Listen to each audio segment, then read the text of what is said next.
Martin Winterkorn ne semble pas vouloir démissionner malgré le scandale planétaire. Le PDG de Volkswagen a présenté ses profondes excuses après les révélations sur les voitures truquées et a dit ne pas avoir toutes les réponses à ses questions.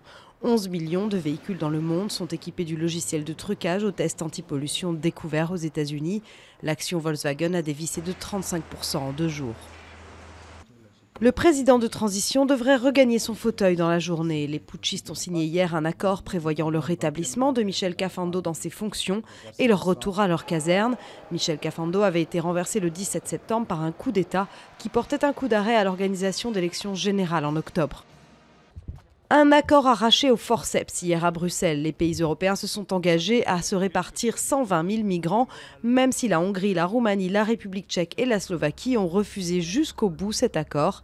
Les dirigeants européens, qui doivent se retrouver aujourd'hui pour adopter d'autres mesures, sont toutefois soulagés de ce compromis.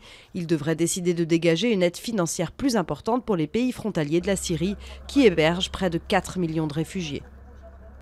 Uber Pop enterré encore un peu plus par le Conseil constitutionnel. Les 9 sages confirment l'interdiction du service controversé de transport par des particuliers.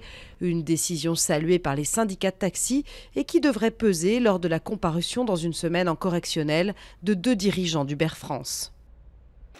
Deuxième rendez-vous du mondial ce soir pour le 15 de France. Les Bleus affronteront la Roumanie sans trop de pression.